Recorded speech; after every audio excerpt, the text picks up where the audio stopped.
नमस्कार दोस्तों, बहुत बहुत स्वागत है आप सभी का हमारे YouTube चैनल अनिकेत टेक पर। तो दोस्तों आज की वीडियो प्रोवो ऐप के लेटेस्ट अपडेट को लेकर के है, क्योंकि पिछले वीडियो में एक चीज़ बहुत ज़्यादा पूछी जा रही थी कि प्रोवो ऐप कब वापस आएगा। सब्सक्राइबर्स की तरफ से ये सवाल बहुत बार पूछा गया कि प्रोवो ऐप को लेकर के लेटेस्ट अपडेट क्या है और ये कब तक इंडियन मार्केट में वापस आ सकता है, जिससे कि वो दोबारा से खेल पाएँ। तो आज की मेरी इस वीडियो का टॉपिक प्रोवो ऐप है। तो इस वीडियो को बहुत ध्यान से देखिएगा, सारी चीज़ें मैं आपको इस वीडियो में डिटेल में समझाने वाला हूँ कि प्रोवो ऐप का लेटेस्ट अपडेट क्या है, कब तक वापसी आ सकता है और इसके बीच में क्या कुछ चीज़ें इसमें हो रही हैं। तो आइए दोस्तों टाइम को बहुत ज़्यादा वेस्ट नहीं करते हैं, सीधे अपने वीडियो के टॉपिक पर आते हैं। तो दोस्तों आपको याद होगा कि सरकार एक बिल लेकर के आई थी, ऑनलाइन गेमिंग एक्ट 2025, जिसमें ये कहा गया कि जो ये प्रोवो ऐप है, ये जो गवर्नमेंट की गाइडलाइन है, पॉलिसीज़ है, उसका फॉलो नहीं कर रही है और नए जो ट्रेडिंग रूल्स हैं, उसके हिसाब से ये ऐप सेट नहीं बैठ रहा है, जिसकी वजह से इस ऐप को लेकर के आरोप लगे और जिसके बाद प्रोवो ऐप ने अपने सभी फीचर्स को रोक दिया। लेकिन अब आपके मन में सवाल ये आ रहा होगा कि आखिर अगर ऐसा हुआ तो ये चालू कब होगा?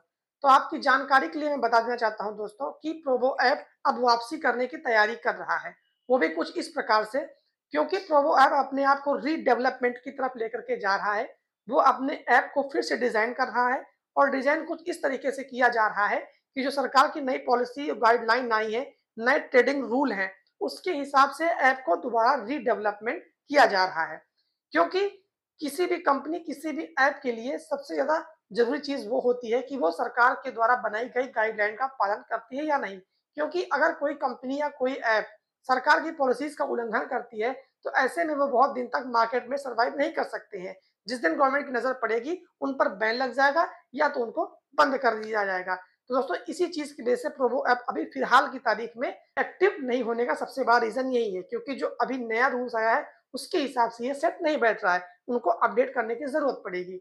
और दोस्तों, आपकी जानकारी के लिए बता दूँ कि जो ये प्रोवो ऐप है, बेटा वर्ज़न के तहत कुछ यूज़र्स को अपना नया ऐप प्रोवाइड करा रहा है टेस्टिंग के लिए, लेकिन अभी सभी को नहीं मिला हुआ है। कुछ यूज़र्स को मिला हुआ है, जब ये पूरी तरीके से लॉन्च हो जाएगा तो सबको देखने को मिलेगा।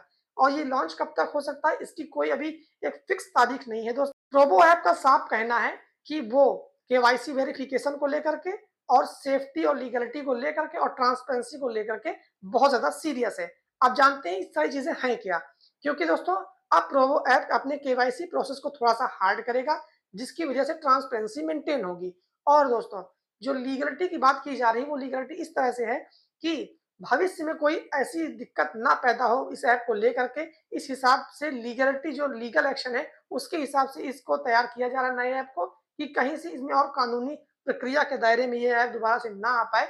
इसको लेकर के प्रोवो ऐप बहुत ज़्यादा सीरियस है और रीडिज़ाइन का मतलब ही यही है कि दोबारा से इस पर कोई संकट ना आने पाए, ऐप को सुरक्षित किया जाए। और साथ ही साथ नए जो मार्केट के गाइडलाइंस हैं, मार्केट के जो रूल्स हैं, उसको ये ऐप पूरी तरीके से फॉलो करेगा, क्योंकि गवर्नमेंट के अगेंस्ट जाकर के कोई भी ऐप रन नहीं कर सकता है। ऐसे में प्रोवो बहुत ज़्यादा सीरियस है अपने बिज़नेस और अपने ऐप को लेकर के। तो आपको करना ये है दोस्तों कि जब तक प्रोवो की तरफ से या फिर कोई लीगल स्टेटमेंट दे करके कोई ना बता दे कि वापसी कर चुका है, ऐसे में आपको सावधान रहने की ज़रूरत है। किसी भी फर्जी ऐप में जाकर के इससे नाम से मिलता-जुलता आपको नहीं खेलने की मैं सलाह दूँगा, क्योंकि अभी इस पर कोई फाइनल डिसीज़न नहीं आया है। इस पर फाइनल डिसीज़न ना आने का एक सबसे बड़ा जो कारण मुझे नज़र आता है, वो ये, क्योंकि दोस्तों, जो सुप्रीम कोर्ट में मैटर चल रहा है फैंटेसी को लेकर के, जब तक फैंटेसी को लेकर के एक स्पष्ट गाइडलाइन नहीं आ जाती है कोर्ट की तरफ से और गवर्नमेंट की तरफ से, तब तक इस ऐप का आना लगभग-लगभग नामुमकिन है। क्योंकि दोस्तों, ऑनलाइन गेमिंग की दुनिया में फैंटेसी से बड़ा अभी कोई मास्टर है नहीं। जब फैंटेसी को एक बार हरी झंडी मिल जाती है कोर्ट और गवर्नमेंट की तरफ से, उसके बाद ये जो छोटे-छोटे बाकी के ऐप्स हैं, ये अपने बिज़नेस का मॉडल चेंज करके उसकी तरफ लेके जाने की कोशिश करेंगे। फिलहाल आज की तारीख पे ड्रीम 11, माई 11 सर्कल जैसे बड़े ऐप जो फैंटेसी को लीड करते हैं, जब तक इनका मैटर कोर्ट में सॉर्ट आउट नहीं हो जाता है, तब तक जा करके ये मान के चलिए ये ऐप वापसी नहीं कर पाएँगे। क्योंकि दोस्तों ये ऐप बहुत छोटे हैं इनके कंपैरिज़न में। तो आपको इंतज़ार करने की ज़रूरत है इस वक़्त कि जब तक फैंटेसी को लेकर के कोई एक फाइनल डिसीज़न नहीं आता है, उनका ऐप फिर से पेड कॉन्टेस्ट की तरफ नहीं चला जाता है, तब तक ये मनी बेस्ड जितने भी छोटे ऐप हैं, ये वापसी अभी नहीं कर पाएँगे। क्योंकि जो कोर्ट में चीज़ें चल रही हैं, उसमें एक साफ चीज़ ये बताई जाती है हर तारीख में कि ये स्किल बेस्ड और चांस बेस्ड का सारा खेल है। क्योंकि अभी जब ड्रीम 11 जैसी फैंटेसी कंपनी को भी ये लोग मानने को तैयार नहीं है कि इसमें स्किल का इस्तेमाल हो रहा है, तो प्रोबो तो कहीं न कहीं थोड़ा-सा चांस बेस्ड था भी। क्योंकि यहाँ पर आपसे सवाल किए जाते थे कि ये टीम मैच जीतेगी या नहीं जीतेगी, आपको हाँ या ना में आंसर करना होता था, उस हिसाब से आपका सारा कुछ चलता था। लेकिन इसके उलट जो ड्रीम 11 फैंटेसी जैसी कंपनियाँ थी, इन पर तो बहुत ज़्यादा स्किल का भी इस्तेमाल होता था, क्योंकि टीम बनाने में बहुत ज़्यादा चीज़ें मैटर करती हैं दोस्तों, बहुत कुछ रिसर्च की ज़रूरत पड़ती है। तो अभी तो पहले इनका रास्ता खुले, उसके बाद जाकर के ये सारी चीज़ें क्लियर हो पाएँगी। लेकिन आपकी जानकारी के लिए मैं बता दूँ कि जो 26 तारीख की डेट लगी हुई है, काफ़ी चीज़ें इस पे स्पष्ट होने वाली हैं कि फैंटेसी का जो फ्यूचर है वो इंडिया में क्या होगा, इसके बाद जाकर के डिसाइड हो पाएगा कि बाकी लोगों का क्या होगा। ऐसे में आपकी मैं राय जानना चाहता हूँ कि आपको प्रोमो ऐप चांस बेस्ड लगता है या स्किल बेस्ड लगता है?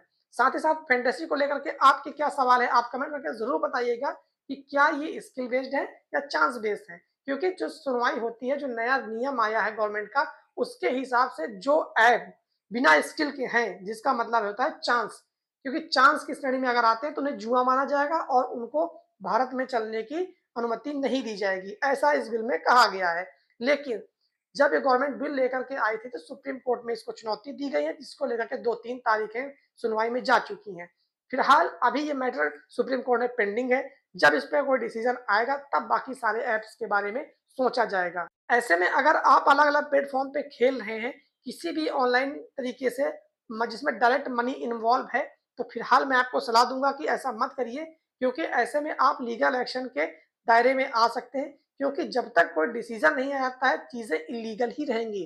कहीं पर अगर आप रियल मनी यानी कि पैसा लगा कर के खेलते हैं, तो उसको आज की तारीख में मान्यता नहीं है, जब तक कि ये चीज़ें क्लियर नहीं आती है कोर्ट में। क्योंकि दोस्तों अभी आपको याद होगा कि 1xBet नाम की जो कंपनी थी, जिस पर शिखर धवन और सुरेश रैना को लेकर के एक नोटिस आया था 11 करोड़ रुपए का। तो ऐसे में दोस्तों जब इतने बड़े-बड़े एक्शन अभी हो रहे हैं, तो फिलहाल की तारीख में आपको किसी भी प्लेटफ़ॉर्म पे भरोसा करके नहीं खेलना है। वो भी खास करके जो एपीके फाइल होती हैं, जिसपे जो प्ले स्टोर पर ऐप अवेलेबल नहीं होते हैं, आप इंटरनेट पे जाके एपीके फाइल के माध्यम से जो चीज़ खेलते हैं, उस पर मत जाइएगा, क्योंकि मान के चलिए जिस दिन एक्शन होगा तो बैंक फ्रीज़ भी किए जाएँगे, कार्यवाही भी की जाएँगी उन ऐप्स के ऊपर भी और जो प्रमोशन करने वाले हैं उनके ऊपर भी।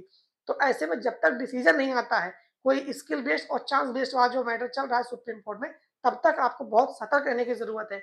क्योंकि प्रोमो ऐप पर हमेशा से आरोप लगते ही आए हैं कि वो चांस बेस्ड है, उस पर स्किल का इस्तेमाल ज़्यादा नहीं होता है। क्योंकि ये ऐप जो था वो अलग-अलग क्षेत्र में आपसे राय लेता था, आपके सुझाव को जानता था, उसके हिसाब से आपसे सारी चीज़ें आगे चलती थी। उसमें बहुत सारी चीज़ें मैटर करती थी, क्रिकेट के भी सवाल आते थे, पॉलिटिक्स के भी होते थे, अलग-अलग क्षेत्रों के होते थे। तो जिसमें कि मैं मान सकता हूँ कि किसी में स्किल था, किसी में चांस था। लेकिन जो विवाद हुआ है हालिया ये स्किल बेस्ड और चांस बेस्ड वाला, यही मेन लड़ाई की जड़ है। क्योंकि जब तक कोर्ट ये नहीं मान लेता है कि फैंटेसी चांस बेस्ड है या स्किल बेस्ड है, तब तक इसका डिसीजन नहीं आएगा।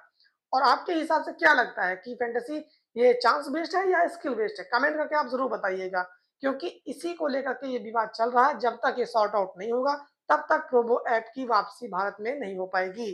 तो दोस्तों ये था प्रोबो ऐप को लेकर के लेटेस्ट अपडेट। बाकी अगर आप फैंटेसी और बाकी चीज़ों के बारे में जानना चाहते हैं, तो मेरे चैनल को सब्सक्राइब कर दीजिएगा। वीडियो प्लीज़ जाकर के आप हमारे चैनल को सब्सक्राइब करके हमारे चैनल से जुड़ जाइए। आज की वीडियो में इतना ही, मिलते हैं हम लोग किसी और वीडियो में, तब तक के लिए आप सभी का बहुत-बहुत धन्यवाद।